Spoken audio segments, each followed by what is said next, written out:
What is up, you guys? We are starting. Box says starting.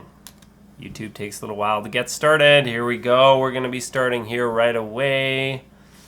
Starting.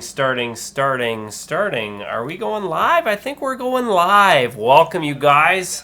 We have a YouTube live stream tonight. We're going to be talking about the best vlogging cameras, in my opinion, but also in your guys's, because we're live here and the comments can be rolling in May of 2017. Now, obviously, this can change anytime. You don't have to 100% agree with my opinion.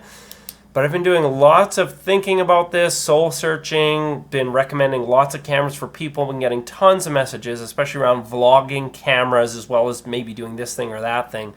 But I thought I had to put something together to be able to talk about this.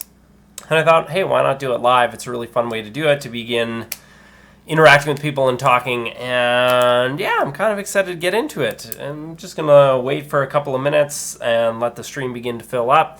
If you're watching this after the fact or you're in early on this, what can I tell you? Some basic questions I always seem to get. I'm shooting on the Sony A6300. Tonight I'm trying out the Sigma 18-35 1.8 with the new MC11 Sigma, and they can mount that to the Sony. We've got a Teradek Video on the top. That's how the quality looks so much better than a phone. Anyway, what's up, you guys? Saying hello there. I see the comments starting to roll in. Hello there, Justin. You are live. Thank you very much. It's always tough to know in the beginning when it actually goes live because it's not always synced up right now.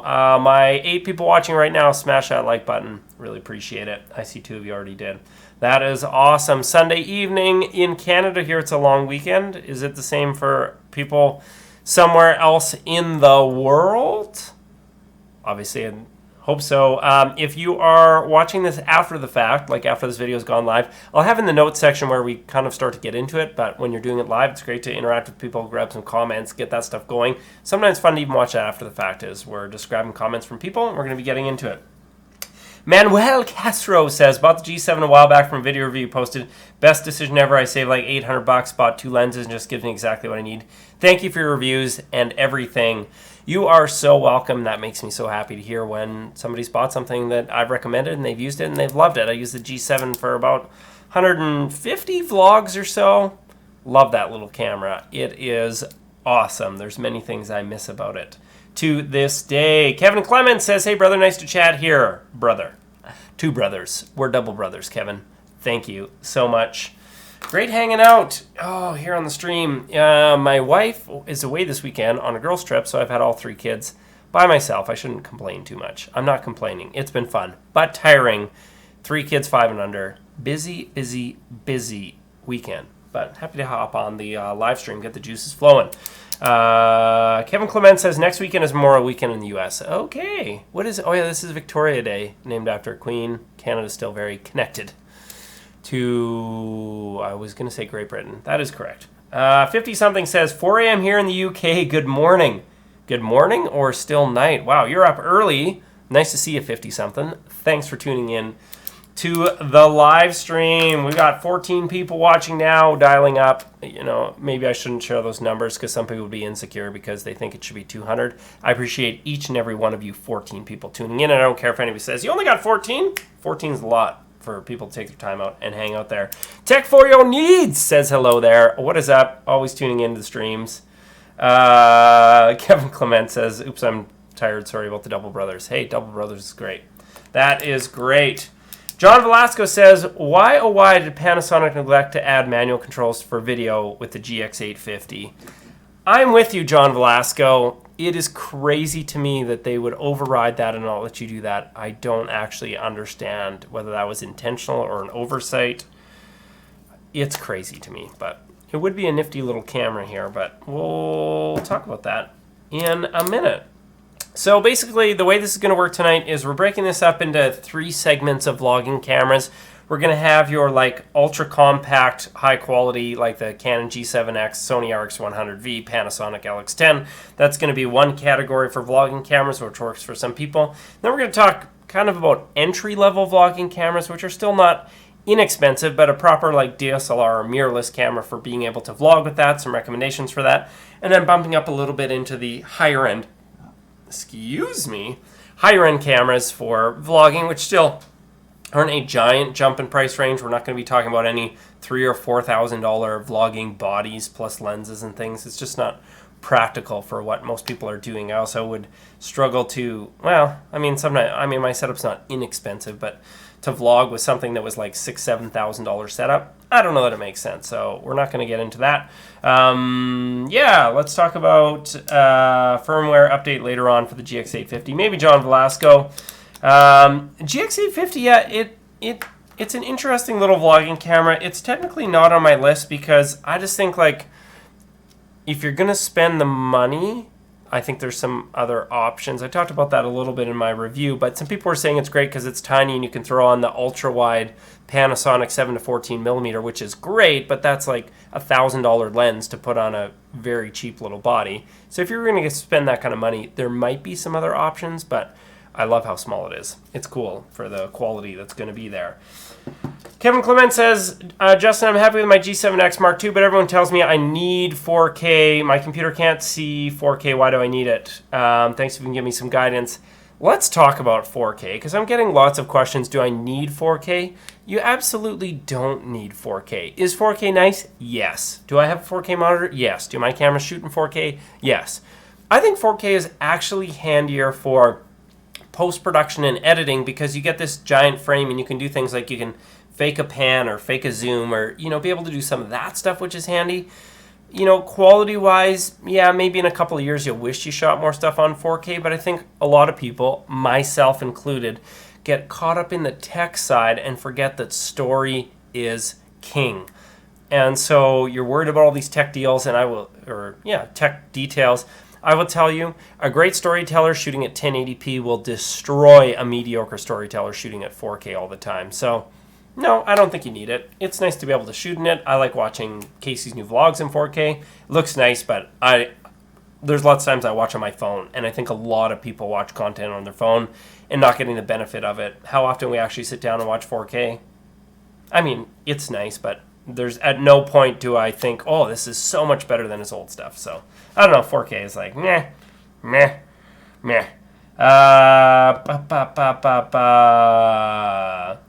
Somebody says, John, aren't you John Velasco from Android Authority? I don't know what that is. I think I have too many Apple products, but it sounds cool. All right, makes those sliding shots easier. Yeah, 4K is cool for that. Okay, what we're talking about here when we're getting into these vlogging cameras and the best vlogging cameras, I got a number of factors here which I was thinking about. Obviously, cost is an important factor in choosing something because, I mean, at some point, most all of us are limited by budget. So, you know, that's a factor. The size and the weight, you know, and the physical nature of the camera is also something to consider. It's nice for if you've got the G7X or the Sony RX100 or the Panasonic Lx10 to have a camera that's honestly similar size to this where you can actually stick it in your pocket is a lot handier than when you've got, you know, the tripod and the rig and the camera and something like this. You're not sticking that in your pocket. So something to consider. Obviously, the quality of the video matters a little bit at the end of the day, and that's why I'm not talking about phones here because phones' teeny tiny little sensors there are fine in daylight, but once you start getting into darker situations, they just fall apart, and I don't think it makes sense for vlogging. If it's all you have, start there. Makes sense. Audio, to me, audio is a huge important part to vlogging because there's nothing worse than not being able to hear somebody, and that will absolutely kill your vlog pretty quickly. And so it's something that we're going to talk about in some situations, but the ability to handle audio or the quality of audio is another factor. Focusing is important. You don't want to be out of focus while you're vlogging. Having a selfie screen to be able to see yourself, also another important part of vlogging. Can you do it without it? I'm doing it without it now, but not that great. Just the general usability of the cameras and the menus and touchscreens and such, and then also the cost of accessories. So we're trying to wrap kind of all those things up and touch on them a little bit. Sylvia Wood says, I took your advice and got a Panasonic G7. I think it's the best budget 4K camera on the market, and I love it. I don't know that anybody would ever dispute that. It is the absolute best budget 4K shooter on the market, all the way around. Yeah, it is. I mean, if you could afford a little bit more to get the G85, but when it goes on for $500, you can't touch it. Let's get into this, you guys. I don't have all night. I will try and stay here as long as I can. I'm happy you guys can hear the audio. I didn't actually get to test that before. Let's talk about compacts. So these are these tiny little, not quite this. This is a GX850, but I don't have the other ones in front of me here, but we've got the big three. Well, there's really the big two, and then the third one, which not enough people consider, and more people need to. The Canon G7x Mark II is used by vloggers all over the world, and it is hugely popular. I think it's right around $700 US. Maybe it was $650. I think it's $700 US. You know, and it's this style of camera. It's got the selfie screen. All these ones we're talking about have a 180-degree selfie screen. The neat thing about these three cameras, the Sony, the Panasonic, and the Canon, they all have 1-inch sensors, which in a little point-and-shoot is actually a good-sized sensor. It's not as big as something like a Canon, which is a crop sensor. That's about 50-60% bigger than that. And the Micro Four Thirds is a little bit bigger than 1 inch, but it's still a very good size. It's so much bigger.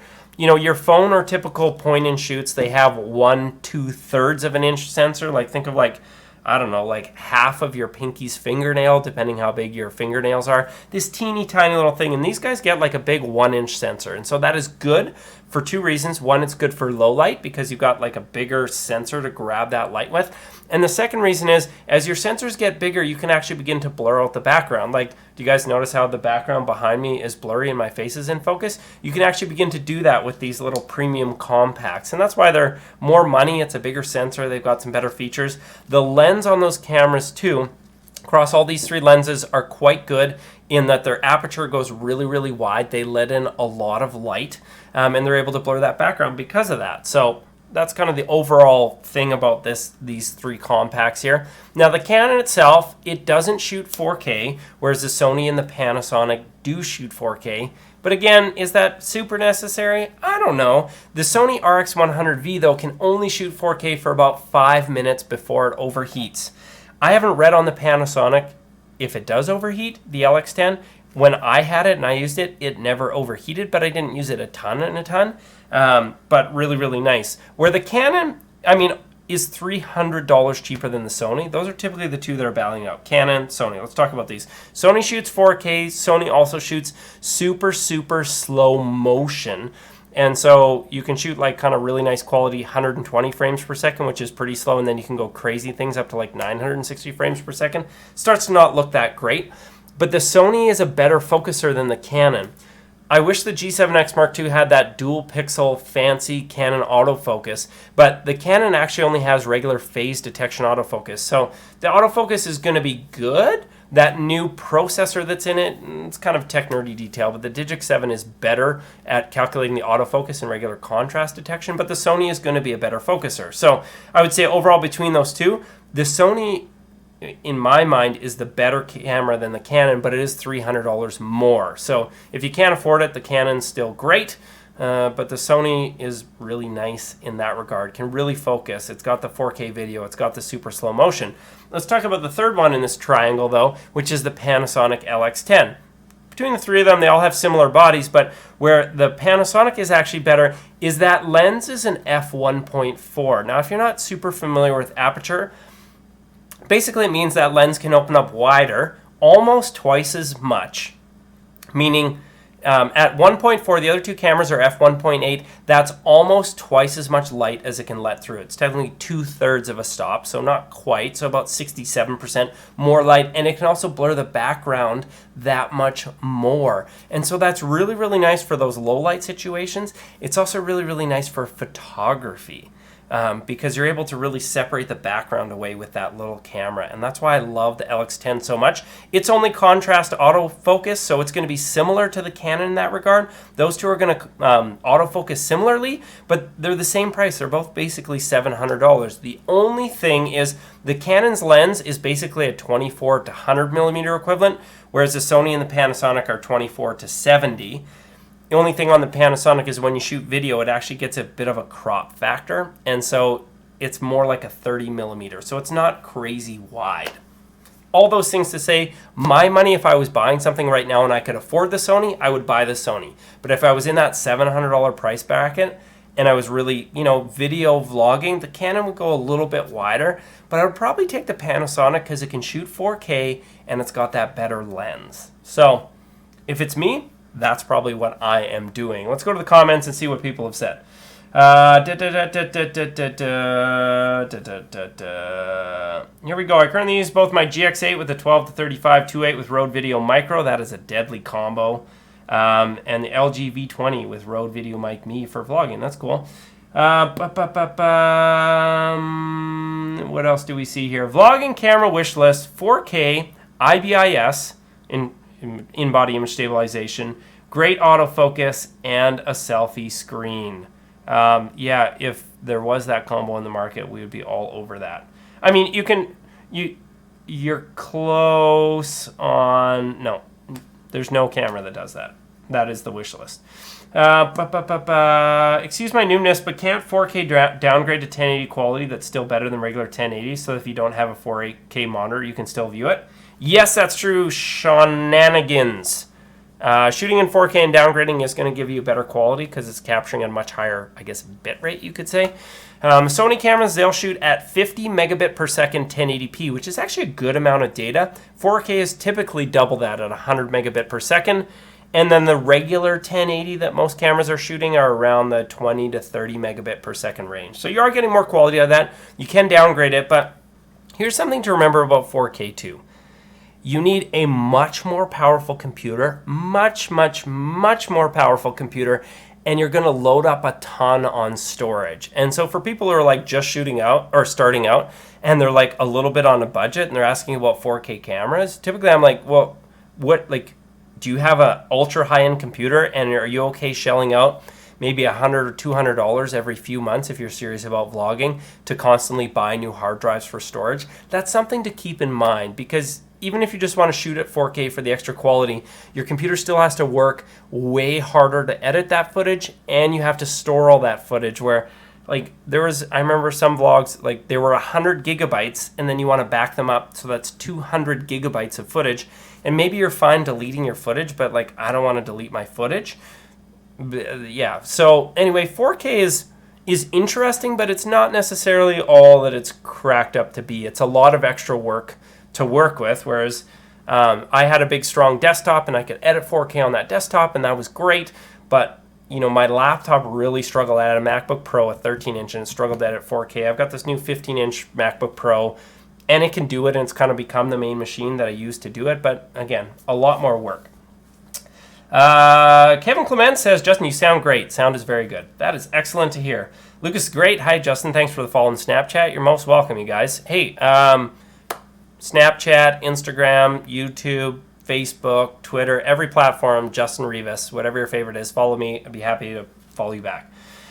John Velasco says, where'd it go? Any of those cameras with 1-inch sensors have mic inputs? I don't think I've seen one. That is honestly the big downfall of really most all of these ultra compacts, is they don't have a mic input, so you can't, stick a microphone on here to have better audio quality. And that to me is sad, but that's just kind of the nature of all of them. If one of them did, we'd be having a different talk about it, but you don't get that. So what ends up happening is, if you're anywhere that's windy at all, the two little mics here, they just get overloaded with wind noise. But you can buy these tiny little like socky things that you can kind of glue on there, and they help.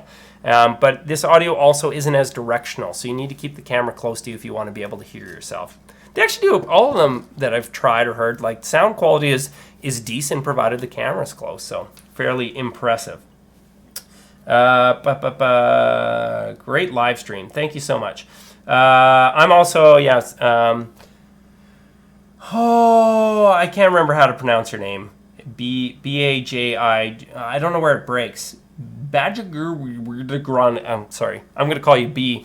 B says, I'm also looking for a 1-inch compact mic input. Haven't seen them yet. No, you won't see them. In a lot of ways, too, is because normally you put this on top and then you plug the microphone in. Obviously, with the screen, you wouldn't be able to see yourself. So, there's probably something else you could rig up to put a microphone on the side or something, but I think that's part of why they don't do that. So, John Velasco is out later. Daniel Karate Beauty says, ain't that the truth? Sony is expensive about everything. Sony is kind of expensive, but in the case of those ultra compacts, it by far is the best of the three of them. It's got the most feature set. So I know why it's more. Abu Bakr says, I thought you will have 10,000 subs by now, but I was wrong. However, I'm sure if you keep doing what you're doing, you'll get there soon. Your work is awesome. Good luck, Justin. Thank you so much. Carlos Ruiz says, what do you think of the new Canon EOS M6? It's not on my list, and part of it is if you're going to get into a proper swappable lens camera, I think you might as well get one that can have a mic input and do that. And the problem with the M6, if I remember correctly, is that the screen, is it that you can't see it, or it ends up flipping out underneath? And maybe you could add a microphone on top, but if you put the screen out underneath and you had it on a tripod for like this kind of vlogging rig, you wouldn't be able to see the screen. I don't know why more, like, everybody's obsessed with like these style of screens, getting it out here, as opposed to like flip it out on the side. It's fine, and it's really handy actually when you flip it out on the side, because then you can tilt up and look up and go down and go all these different directions, and it gets it out of the way of everything else that is going on here. So M6, I'm also waiting for some more better lenses. They don't like have much for lens options yet, so if you're going to spend that kind of money to be able to swap lenses, I'd want something where you get more lenses. Lucas the Great says, what's a good starter camera? The cheapest Canon you can find if you're just really starting out. It's probably fine. What do we got here? I clicked on something. You can call me Gary. All right, I like it, Gary. Sony Overheats, I heard. Sean Nanigans says. Sean Nanigans. Sony's can overheat. Yep, if they're running 4K, the 6500 lasts about 30 minutes of 4K-ish. The RX100V at 4K runs about 5 minutes before it overheats. So, but if you're kind of turning it off and on, you probably won't overheat it, but yeah, it can overheat. So let's talk about the next category here, which is really entry-level vlogging cameras. And so in this one, I've kind of got, we'll say 4 cameras, but there'll be alternatives to that. The Canon T7i, which if for some reason you can't afford that, just go back numbers until you can. T6i, T5i, T4i, maybe not T4i or back. Those ones also overheat shooting 1080p. T7i is fantastic value. We'll talk about that in a second. I've also thrown the Sony A6000 in this category and the Panasonic G7. We could talk about the GX85, which is a great in-body image stabilization, compact, micro four thirds, but again, doesn't have the mic input, so I've left it off the list. But I think between these 3 cameras, you'll have some good options. So the Canon T7i, many of you guys know of the Canon 70D or 80D. Those are the vlogging cameras, maybe made famous by Casey Neistat. I'm sure many other people used it, but they're a fantastic vlogging camera, 70D, 80D. The T7i basically has all the same internal specs or better of the Canon 80D, with the exception of, like, specs-wise, is it's not weather sealed. It's a mostly plastic body. It doesn't have the little fancy top screen on the top for seeing your settings, and it only has 1 dial for adjusting either shutter speed or aperture. It doesn't have the dual dials. But internally, when we're talking about the same sensor as the 80D, the same autofocusing system as 80D, a faster processor than the 80D, shares it with the 77D. It has the same flip-out screen to be able to see yourself. It's pretty light, compact, and works really, really well at everything that is 1080p or less. Shoots at 60 frames per second 1080p, so you can get a slow-mo out of that camera. I think the T7i is great. I recommended it to 2 friends. One of them I was there and actually bought it for him and just sent him the invoice for it. And for people starting out to make video, I think Canon is a fantastic option. And here's why, especially for vlogging. A big part of vlogging is getting into an ultra wide angle lens. This is a 10 to 18 millimeter. What it does is it takes, what would come with the kit lens and expands it even wider. So rather than just like your frame and your head and shoulders filling the frame, is you get a much wider view of what's going on around you. And I think for vlogging, that's really interesting. Or if you're talking with another person, you can actually see them in the frame without just having to switch between your 2 heads. You can just hold out the camera and both of you will be in frame. Ultra wide angle lenses are really cool for vlogging. The problem is this Sony one in Canada was a little over $1,000. I think in the US it's about $900 for this lens.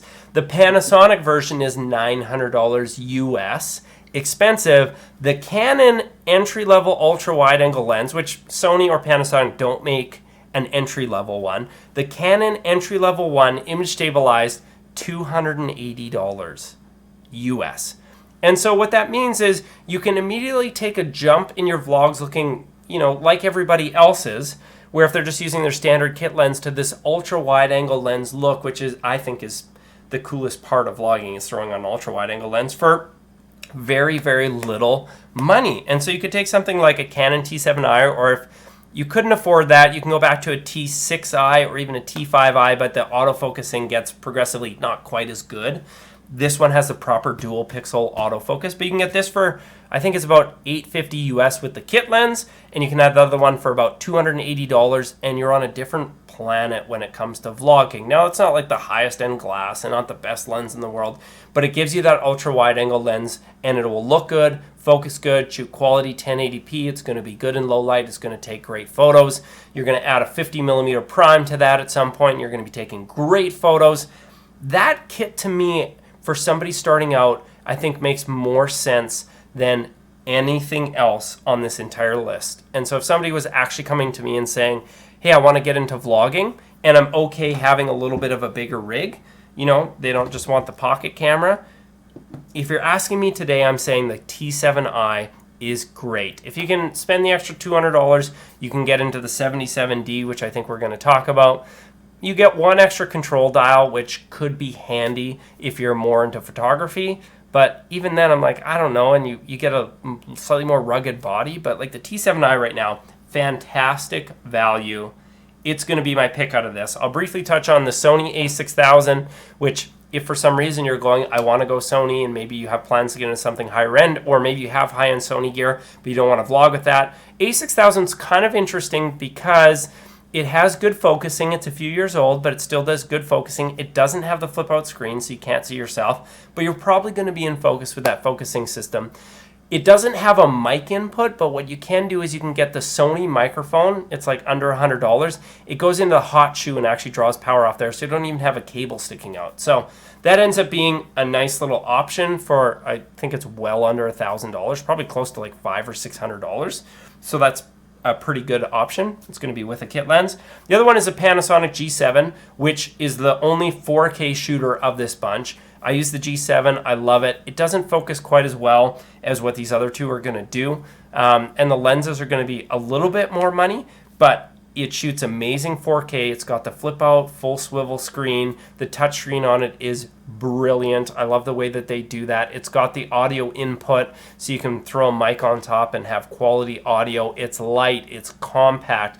It's got a great time-lapse feature that just works super well. And again, the 4K ability of that is really, really nice. So if you're saying I need 4K, G7, absolutely. It's not that expensive. If you're saying I just want to get into vlogging, T7i right now is a fantastic deal for you guys.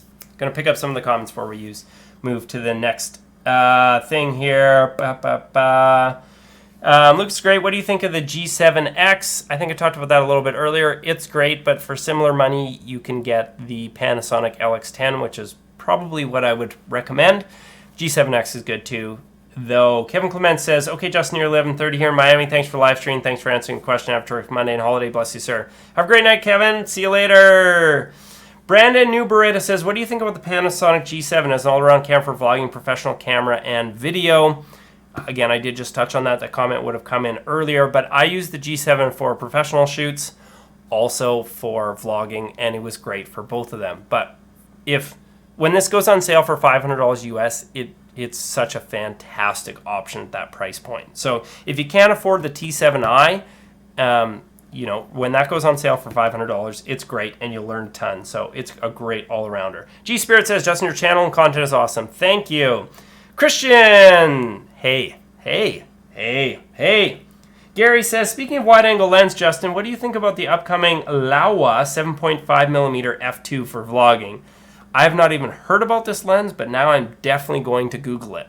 I'm assuming that's for Panasonic, and provided it's still aspherical, meaning it keeps your line straight as opposed to like a fisheye, that sounds awesome. Absolutely awesome. A super wide prime lens for vlogging is great. Like, you don't actually need to zoom all that often.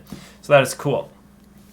Abu Bakr, is there an adapter for HDMI to audio? And that's to use the HDMI port on the Lumix G7 for audio monitoring. I don't think so.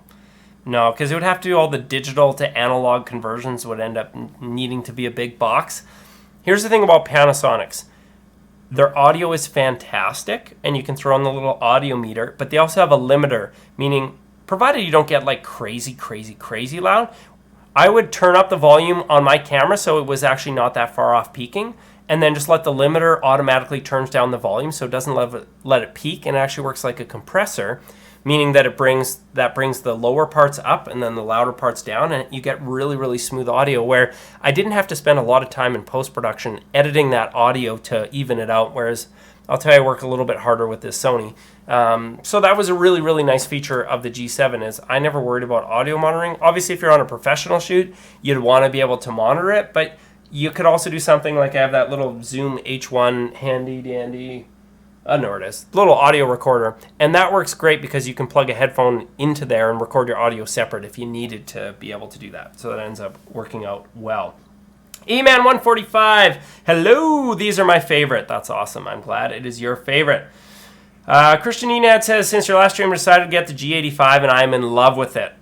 I miss my G85. It was awesome. Abu Bakr says, I reached 200,000 subscribers recently. Thanks for all the tips, Justin. Wow, congratulations, man. That's huge. Huge. The only other person I see on here who probably has more is Nikojita Vlogs. They just cracked 1 million subscribers, but their vlogs are in Spanish in Japan, so I have no idea what's going on. I really wish I could follow along. Anyway, those guys are great, but 200,000, that's amazing. Congratulations. Sean Anigan says, I want the Panasonic G7, but it doesn't have image stabilization. Is there anywhere to make it more stable? Well, like the lens has image stabilization, but it doesn't have the in-body image stabilization. To make it more stable, honestly, a lot of it's about technique. And so you grab something like this, you put the camera on it, and you learn how to kind of use your body to make it more stable and balance that out. So that's a way to make it more stable. But even the G85 with in-body image stabilization with an ultra-wide, if you're walking and bouncing or running, like it's not a gimbal, so it's not going to be crazy super stable. But I found the longer I vlogged with the G7, the smoother I got. Also, throwing an ultra-wide angle lens also helps in smoothing that out too. So I don't know. Hopefully that helps. Sean Anigans, hopefully I answered that. Charlie Artiga says 25mm or 42.5mm for Panasonic G7.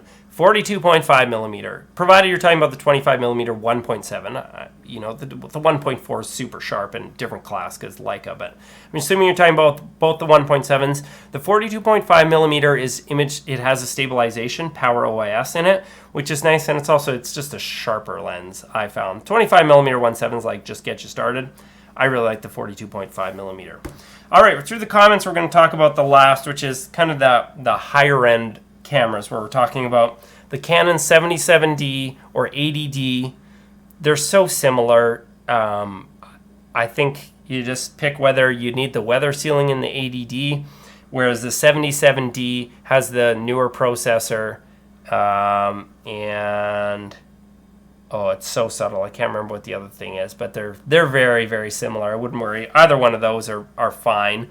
You're probably taking this over the T7i because they're going to be more rugged and have better photo shooting. Oh yeah, right. The 80D, the shutter speed, it can go faster for photos, 1/8,000th of a second as opposed to 1/4,000th, and can shoot 1 frame per second faster. And the flash sync, if you're using strobes, is slightly better. But if you're here for vlogging, you probably don't care about any of that. Other ones in this category, Sony A6300 or A6500, and the Panasonic G85. We could talk about the GH5 or a GH4, but honestly, like GH5 is just a whole price class above here, and for vlogging, it is complete and utter overkill as compared to the G85. I don't know why, if you were vlogging, you would pick the GH5, unless for some reason you were shooting all 4K and you really wanted the odd time to slow it down, because it can shoot 4K at 60 frames per second.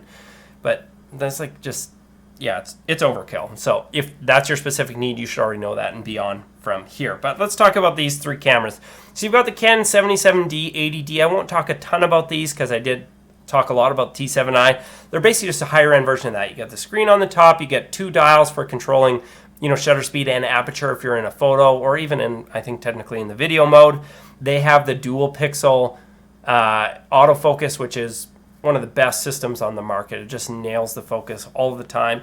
and they're pretty rugged. And again, the Canon lenses on the cheaper ones, are quite inexpensive. So you can get some really interesting lenses right away to be able to try out and do it and get yourself in an ultra-wide situation. Again, no 4K, whereas the other two in this class do have 4K. If you had a little bit more money than T7i and you could afford a 77D to get a little bit more rugged, I think that ends up making some sense. But those cameras are basically, if you don't care about 4K and you want a flip-out screen with amazing focus. They're the only ones that will give you a flip-out screen with amazing focus. If I haven't mentioned that yet, the only option here with amazing focus and a flip-out screen, Canon. So that ends up being good. Whereas the Panasonic have the flip-out screen and 4K, and that's what they do. Whereas Sony has 4K and amazing focus, but no flip-out screen. So right there you can see the trinity of compromises there. It's like the whole car analogy. Do you want fast, cheap, or reliable? And it was like you can only pick two. So in this case, flip out screen, 4K, great focusing. You can only pick two between the sets. And so that's really how you're going to pick it. Canon, no 4K, great focusing, flip out screen. Sony, great focusing, 4K with a marginal amount of rolling shutter, but no flip out screen. You can't see yourself. Panasonic, you've got the flip out screen, you've got 4K, but it's not going to focus as well as the other two. And so those are really the way that you break down these cameras. Again, I had the G85, upgraded from the G7 to G85. It's got the in-body image stabilization, which is fantastic. I would say definitely looks and feels a lot smoother than the in-body image stabilization in the A6500. Some of that could be the rolling shutter issues that Sony has, which if you don't know what that is, it's just like it makes the footage wonky for a variety of technical reasons. Canon does not have in-body image stabilization, so it's not going to be as smooth. The smoothest camera out of these is the Panasonic G85. I only ended up trading because there were some things where I was struggling with autofocus, and what I love about this camera is the fact that I can do this. I can't see myself, but I know for sure that was in focus. It better have been in focus. And so the ability on this camera to be able to focus like that while shooting 4K. If I was starting over vlogging though, oh man, what would I do? I would probably go the T7i route. I probably just would, because for starting out, you've got so much stuff to learn before you need to add that 4K element. And so that ends up being good, although the smoothness of the G85 is fine, but for me, I'd probably go there. But the G85 is your 4K shooter that is so smooth, looks amazing, especially if you're shooting a lot of like handheld shots and going beyond just vlogging and wanting to grab lots of smooth B-roll. That kit lens, that 12 to 60 millimeter that comes with it, around where we are anyway, with its power OIS mixed with the in-body image stabilization, when those are working together, you get some ridiculously smooth footage. But where I really like the Sony that I'm using here, is the other side of the vlogging, which is the B-roll side. I love shots like when you're driving in a car and you just point it at a sign and it just snaps that sign into focus and nails it when you're, rolling really shallow, meaning the background's really blurry. So from the focusing side, I think the Sony and that 4K ability is really nice. It does have this like jello and your lines get crooked, so you have to watch that when you're vlogging, but there are ways where you can kind of smooth that out a little bit and take care of that. Canons, no in-body image stabilization, no 4K, but they're going to nail the focus, and they look good doing it, and they're pretty rugged. And so I would say that's kind of the higher-end recommendations for vlogging. Let's get back to the question. A-Man145, your opinion, what do you think is the best waterproof camera? It depends what you mean by waterproof. Most of these are splash-proof, dust-proof, meaning they don't want you taking them out like pouring rain, or you can't drop them into water. Some of the higher end ones, you can take them out into the rain. People still generally cover them. I had the G7 and it got wet, never in like torrential downpours. It's not splash proof or dust proof. And it did fine, like snow, a little bit of water, beach, sand. It was okay. The G85 though is weather sealed, and so it should be fine, splash proof, dust proof. I think that's pretty good. Canons are as well. The Sonys, I don't believe. I'm pretty sure they're not, so I don't know. Maybe that helps. Brand new Beretta. That's how you say it. Do you think it's better to invest in a more expensive camera whose only benefit is fast autofocus, or get a less expensive camera with more benefits? I guess it depends what you're doing. If at the end of the day you really just want to do a vlog where you have a camera and you talk into the camera and then you show off the world and tell stories in that way, I don't know how many features you really need. Like, it is really, like, if it's vlogging. Another reason why I can't actually pick Canon right now is I like being able to do these live streams, and my business partner, I also have a Facebook Live show called The Justin and Greg Show, and we need a clean HDMI output, meaning when it outputs right here, it doesn't leave all the icons on the screen. Canon will not let you do that. And so that has nothing to do with vlogging, but the overall package of the camera, for me, I can't use Canon because I need that clean HDMI output for doing recording and live streams like this. So Sony and Panasonic are able to do that. But if we're just talking about strictly a vlog, but it is trying to capture some of those other things in there to know that it's all a balancing act, and no one of these cameras has it all figured out. So Christian Enad says, kind of off topic, but what advice do you have for growing a YouTube channel? I guess it's the self-awareness to know. For me, I like creating vlogs a lot, but I grew my channel on tech review videos because that seemed to be what resonates with people. And honestly, I'm probably a better tech reviewer than I am a vlogger, even though I like the vlogs. I like the creativity, and I like putting those together more than just reviewing cameras, but I think I have a unique way of explaining things that people end up liking. And so some of that is that self-awareness to know, like, your channel just doesn't have to do one thing, but you probably do need to pick one or two things, try and stick with that. Do your tagging, do your custom thumbnails, put in the time to write in your descriptions. I don't know. Also be a normal human being out there in the world meeting people, because sometimes you're hustling them off the street in the real world.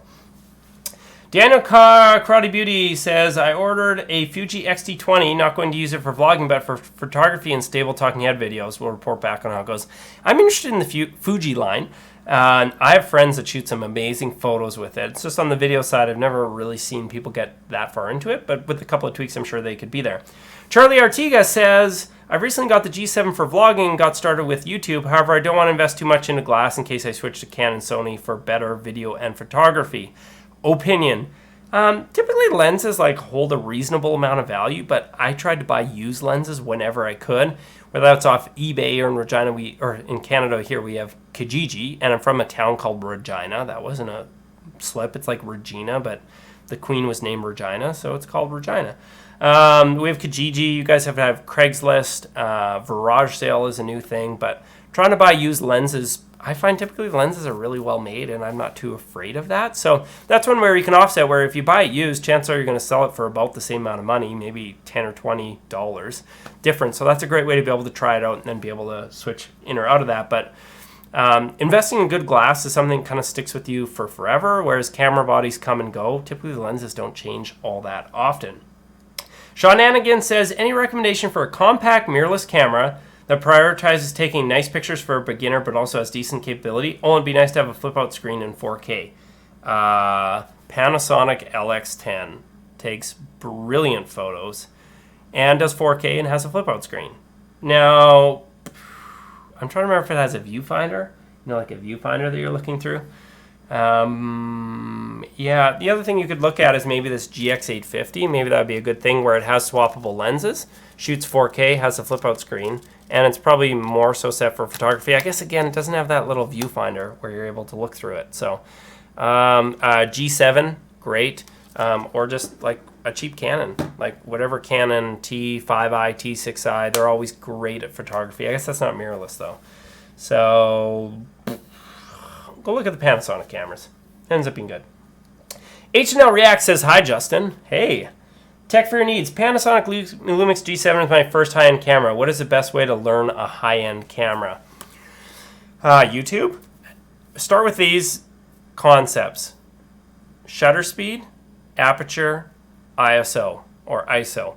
When you understand that on the photography side of how to be able to take quality pictures, I think that ends up ramping up your ability to shoot quality photos. No, video.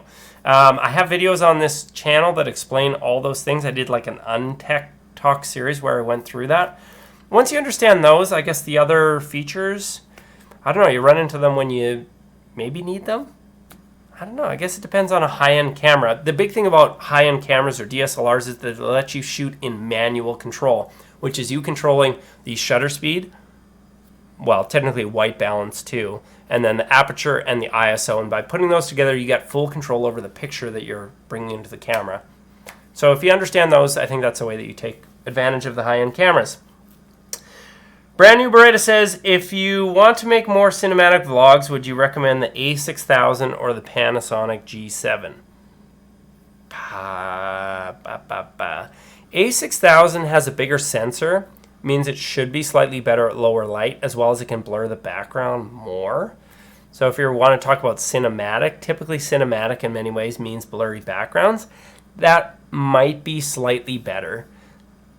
Yeah, that might be slightly better. The only thing is you can't see yourself on the A6000, so if you're starting out vlogging, having that flip out screen is hugely valuable, and you can still make cinematic things on the G7 for sure. It's slightly less blurry in the background, but you grab a 50mm 1.7 or the 42, or that's a 25mm on Panasonic, 25mm 1.7 or the 42.5mm 1.7, you'll be making cinematic things. So I think having that flip out screen, if you are going to be vlogging and talking to it, hugely helpful to start out. Just remember, we never look at our flip out screens, or else it looks really awkward like this, where it feels like, hey, they're not actually looking at me and talking to me. No, you need to be looking right at the lens, but it just helps you set up the shots. Okay, this has been a long stream, you guys. 26 of you still watching and hanging out. It's been really good. To recap, we talked about 3 kinds of cameras. The compacts, which are like these little ones with like flip out screens. There's the Canon G7x Mark II, the Panasonic Lx10, and the Sony RX100V. My recommendation, if you have the money, get the Sony, because it's got the most features and it's just the best, but it's $300 US more than the other ones. If you don't have the money, try out the Panasonic Lx10. It's got a better lens, which goes a little bit wider. The Canon can zoom a little farther, but I would take having that wider lens for better photos, more cinematic video, and it shoots 4K, which can be handy for things. Really like that. So on the compacts, entry level, we were talking about the Canon T7i, Sony A6000, Panasonic G7. If you need 4K, grab the Panasonic G7. It's a great camera. Again, it's how I got started vlogging for 150 plus vlogs. If you don't need 4K and you can afford maybe a tiny bit more money, the Canon T7i is a beast. It focuses amazing. It blurs the background more. It's really good at low light. It's a great all-arounder for sure. Sony A6000 is if you want to be in Sony for some reason. And then on the high end, we had the Canon 77D or 80D. I'd grab the 77D unless you need those high-end photography features in the 80D, or the Sony A6300, A6500, which A6500 should be smoother because it's got the in-body image stabilization and like it has the touchscreen. I kind of air quote that. It's half-baked, but it does have that. Panasonic G85 is a 4K shooter. It just doesn't quite focus as well. So if you weren't there, there's really 3 things we want in vlogging cameras. Well, want or need. So if you want 4K, focusing exceptionally, and a flip-out screen, you can't have all 3 of those in any camera. Canons have the flip-out screen and they focus really well, no 4K. Sony has 4K, focuses really well, no flip-out screen. Panasonic has flip-out screen, 4K, doesn't focus as well as the other ones. That's generally the case for actually all of these. So other than the compacts with their little flip-out screens. But remember to add a microphone if you can, even a Rode Video Micro, which is like $69 or $79 US, or this Rode Video Mic Me is a little bit more directional. This is like $100, ends up being fairly inexpensive. And just adding a little tripod like this gets the camera away from your body so you fit more in frame and helps you be more stable than if you're just holding on to the camera. Other than that, practice, practice, practice, get into storytelling. Try and think about like it's not about you, and don't spend too much time people having to look at your face the whole time. Is talk to the camera, show your world in an interesting way. Talk to the camera, show your world in an interesting way. Mix it up where you're not always just holding the camera or on a tripod. Sometimes set it down, walk up to the camera. That just helps mix it up. And then when you're showing the world, even if you're just showing something, remember it's like a video trick is 3s, like 3 shots. Or if you're thinking about what am I going to do today for vlogging, think about doing 3 separate things. Things done in 3s are just they just end up working out really well. And so if I need to do a transition shot, like I'm going from one place to another place and I don't want it to take forever, I'll just do 1, 2, 3 shots. Could be like a wide, a medium, a tight shot, or it could just be 3 things that advance a storyline. Could be, you know, car door opening, walking to the thing, sitting down at a chair. We've just done 3 shots. That ends up being pretty handy. You can do more, but ends up being good. Tech for your needs, cinematic also matters the way you edit besides the camera. Both goes in hand. Yeah, and I mean, obviously the way you shoot it too, not just blurry backgrounds, but cinematic shots, and there's a lot of technical things, but yeah, absolutely. Editing makes a big difference for that. Noel Abelera, G85 or Sony A6500? Well, I've had both. Again, do you want better focusing or do you want a flip out screen? If you want better focusing, the Sony. If you want a flip out screen, Panasonic. Gary says, Justin, have you ever encountered dust on the sensor problem on the LX10? I have an LX100 and after a year, dust starts to creep into the sensor. I've had all of my cameras have dust on the sensors, and you just either got to get them cleaned or, I mean, for an LX10 where you can't take the lens off, then yeah, you probably have to get it cleaned. Here's what ends up happening is with lenses is they end up, as they move in and out, they're actually sucking air and blowing air out, and so they end up sucking a little bit of dust into themselves. So in the case of that camera, you'd probably have to send it away to get cleaned. I don't know what that would cost for that. I only had mine for about 2 months. It was just a borrow from Panasonic and sent back, so I haven't run into that. But other cameras, I'm always having to clean the lenses. Bashful and Bold says, love your show. Do you know anything about the Panasonic FZ300 and FZ1000? I've been looking at those two as an option for vlogging. I do, and I would say try to avoid them. Oh, wait, FZ300, FZ1000. I'm pretty sure those are the cameras where the sensor on them is the same as in your cell phone, like tiny or basic point and shoots, where it's a 1/2 inch, meaning it's about half the size of your fingernail. Whereas, so like think about 1 divided by 2/3 of an inch, tiny. Whereas the regular Panasonic, like, you know, this, a GX850 or any of the micro 4/3, it's 1 1/3 inch. They're saying 4/3 of an inch, but over an inch big. It ends up being so much more surface area that it is so much better at low light because it can grab way more. And it gives you much more like cinematic, beautiful shots, because when you take pictures or do video of somebody's face, the background can start to get blurry. And that ends up being way, way better. Let me just confirm FZ1000. Oh, that's a byte. Oh, no, yeah, FZ1000. Yeah. Tiny little sensors. I would try and avoid them. They've got like crazy zoom and they can do all that, but ultimately a lot of times in vlogging you need that low light ability, or you want to create nice shots that people end up wanting to watch. Nathan, the A65 I had, the rolling shutter was insane. I've done a couple of vlogs with it. Again, I'm trying to be stable with my tripod, and maybe some of that has helped me, but the rolling shutter, like if you're filming straight lines, yeah, they get wonky for sure. My A6500 though, it's not often that I'm actually like vlogging in 4K because I don't know that you need to. Where the 4K is handy for me is more the video side of creating videos, and you have lots more options for stability there. Where really like this for vlogging is in the 1080p. One, it's got that higher quality 50 megabit per second, which I think looks fantastic. And the rolling shutter is basically not there at 1080p, and it can shoot 120 frames per second for that amazing slow motion. And so I think that's more the package I roll with. 4K is really handy for me for when I'm shooting like interview videos of people, because you can shoot a wide shot and then zoom into a close shot, or like do like slow moves and side and do all that kind of stuff. And in that case, I don't care about rolling shutter because they're not really moving. If you were actually like a filmmaker, yeah, no, you wouldn't want this. George OC, so would you say the G85 sucks compared to the A6500? No, the G85 beats A6500 in absolutely every single way other than focusing. It's got the flip out screen, the rolling shutter is way less. I mean, video quality wise between the two is pretty similar. They're about the same size-ish. The touchscreen on the G85 is way better. The in-body image stabilization is better. So the G85 is great. It can't focus as well, but it does a lot of other things well. So it's just a toss-up between those two. What I love about the A6500 is I can shoot, one, I'm shooting now with a Sony lens. This is a Sigma 18 to 35 millimeter on the new Sigma adapter. And if you've noticed, I've been in focus this whole video, or at least I better have been in focus this whole video. And the ability for me just to like throw stuff up to the screen, it gets focused, come back, my face is in focus, you know. I love that, but I miss so many things about the G85, so either one you can make great content with. Not having the flip out screen was pretty annoying, Nathan says. Yeah, I guess when I've been vlogging, what's kind of been amazing to me is I'm always in focus. Like, I'm just always in focus when I have the camera like this.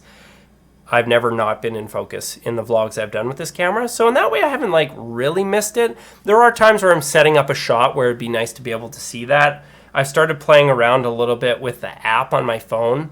That's the other thing, Panasonic's app is way better than Sony's app, but that's helped a little bit. And I just haven't bought it yet. I've got a 27-inch monitor I use here to set up these shots. And then I'm going to be getting a little 7-inch monitor, which will help for that, but yeah. Noel Abalera says, what are your thoughts on vlogging with a GoPro? Audio's terrible, and I hate the look of a GoPro. My personal opinion, but if you're starting out and that's what you have, go for it, 100%. Nathan, GH5, oh, Nathan, what do you switch to? GH5 and a Canon G7x Mark II. You guys, and like, again, it's not like the autofocus on Panasonic doesn't work, okay? Like, you can watch, hey, there's a big vlogger out there, Casey Neistat. He's vlogging with the GH5, and the focusing is good 90% of the time. It misses the odd time, and but a lot of people don't even notice that. And the Panasonics, again, they can focus. You got to work with it a little bit more, and you can definitely work with it. But the Sony, I've got to work with it when I can't see myself on the screen or I'm fighting with a couple of other things that are going on. So those things end up working themselves together. We've been on this like an hour, and there's still 25 people. You guys. Wow, I'm surprised you don't have better things to do than to hang out with me. It's great. And each other, I guess, actually. That's probably why. Wow, that hair is interesting as I see that there. Okay, you guys, we're going to be wrapping up soon. Nathan says on the autofocus GH5, it's not that bad, really. No, and it's, again, autofocus on the Panasonics is good. It's not great, but it is good. And you just have to work with it a little bit more. I think that's going to be about it for me. It has been a long day and a long evening. Interesting comment. Nathan says the Sony glass is way expensive too. Another reason I switched. The high-end Sony glass is definitely expensive. What I'm curious to see here is this new MC11 for Sigma is bringing in 30 Sigma lenses, which is pretty cool. And the video autofocus on this Sigma is awesome. Other than the lens is noisy, like I don't think you could actually use this 18 to 35 with a microphone because it would end up picking it up like on the camera. There's lots of other audio options for that. But being able to shoot that video is awesome, and the focus is a little bit slow for focus for this particular lens, but it typically nails it once it gets it, like it's in focus, and it's beautiful, and Sigma makes so many gorgeous lenses, like the 30mm 1.4 that is really not that expensive for what it is, or the 85mm 1.4 or 1.8 that was like the sharpest ever tested. And some other really nice things from Sigma. So I'm just curious how that opens up the world a little bit. Fun with the Bug says it's the pulsing I hate on the G85. I don't have a problem with it locking focus. Yeah, pulsing. Charlie Artiga says, kind of off topic, but which brand would be better for photography, talking high-end cameras? Sony or Canon, because their sensors are bigger, and like Panasonic has no full frame sensor option. What we've been talking about here are crop sensors, which are slightly smaller than full frame, and then micro four thirds like Panasonic is a little bit smaller than that. Again, typically on photography, you want that ability to be able to blur that background out, and having the bigger sensor sizes on the Sony or the Canons are going to mean better for photography. I mean, Canon and Nikon were the gold standard of high-end photography for so many years, but Sony has started releasing some stuff that is starting to eat into them. The other really nice thing about mirrorless, which I can't say enough how nice it is they can shoot completely silent with their electronic shutter. So you can be at an event or something, or shooting at like a funeral where you don't want to hear the beep. Well, you can turn off the beeps, but the ka-ch, ka-ch, ka-ch, like they're just completely silent. And so that's kind of neat about mirrorless. Charlie Ortega says Nikon, Canon, or Sony since Panasonic has a small sensor. The problem with Nikon is they're just so behind on video, so I can't recommend them to anybody because video, you're just going to need to do video. And so I had all full frame Nikon gear. I really like Nikon, but I can't recommend it to people because their video stuff is too far behind. So I'd go Canon or Sony, and depending on the other features, but either of those will be good. Other than Canon's got much more options for inexpensive lenses, but if you're talking about high end, then either way is fine.